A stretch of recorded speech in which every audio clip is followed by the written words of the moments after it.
In the forgotten constellation of Lyra's Veil, far beyond the reach of human telescopes and the grasp of time as we know it, there drifted a celestial phenomenon known to no astronomer sung of in no myth yet fundamental to the rhythm of existence. The Starlight Symphony, a vast invisible orchestra woven from the resonance of dying stars, the pulse of black holes, and the silent hum of dark matter threading through the void like invisible strings. It was not music as mortals understood it, no violins, no brass, no conductor waving a baton, but a harmonic convergence of frequencies so ancient and profound that to hear it was to feel the universe breathe.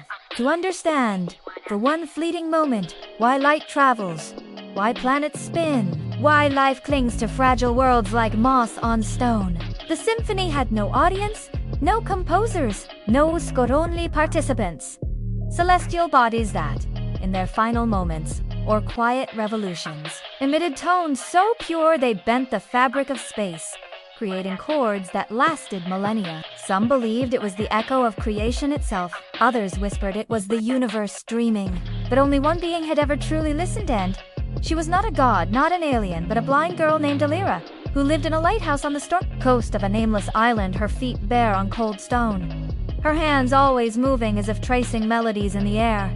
Born without sight, Elira had never seen a star, never watched a comet streak across the sky, never known the color of dawn, but she heard things others could not. The wind didn't just howl, it sang in thirds and fifths.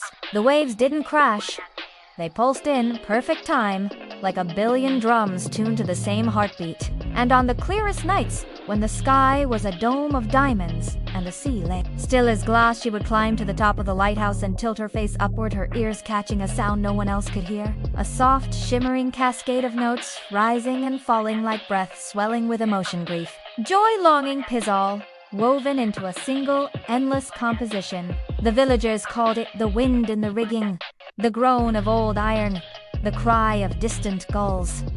But Elira knew better. She called it the Starlight Symphony, and she had been listening to it since she was 6, when she first hummed back. At first, it was just a single note, a tentative reply to a distant star's final sigh. But over the years, her responses grew bolder, more intricate. She composed melodies on a piano with worn ivory keys, played them into the night, and sometimes, just sometimes, the symphony would answer, shifting its tone, weaving her music into its eternal score. She began to believe she was not just a listener, but a player, a minor instrument in the grand orchestra of the cosmos.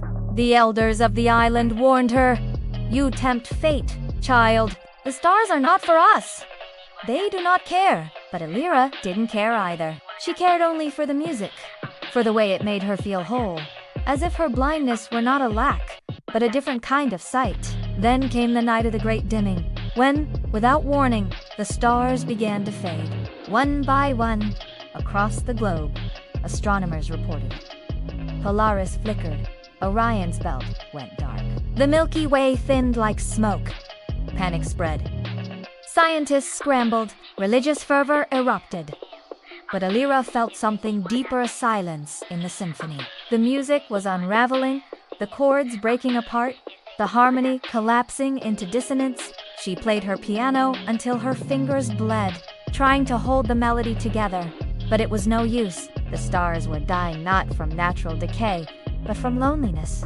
For the twist, buried in the oldest star charts and whispered only by dying astrophysicists, was this. The Starlight Symphony was not a natural phenomenon. It was a command response, a cosmic dialogue initiated by the first living beings to gaze upon the stars and feel wonder. The universe had remained silent until life began to listen. And when a species finally created music not for survival, but for Beditha, Cosmos answered, the symphony existed because someone heard it. It was sustained by attention, by AO, by the act of listening itself.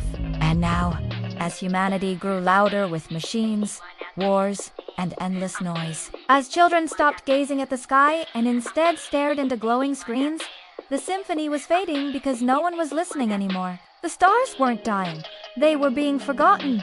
Elira realized then that she was not just a player. She was the last true listener. On the final night, when the last star flickered above her lighthouse, she did not play the piano. Instead, she stepped into the sea, up to her waist and began to sing.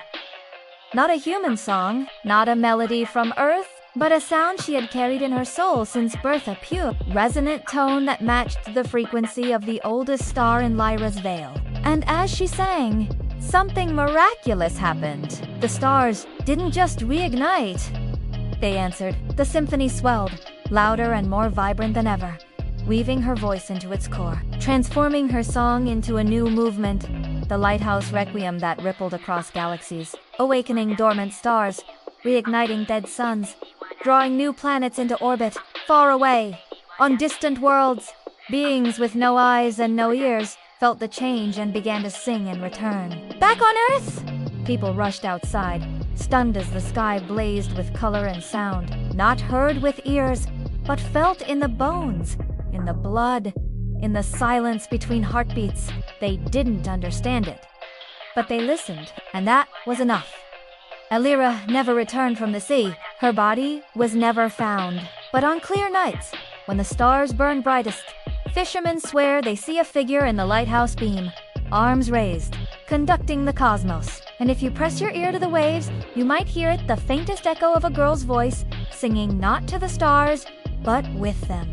For the greatest truth of the Starlight Symphony was not that the universe made music, but that music made the universe, and as long as one soul still listens, the cosmos will never sing alone.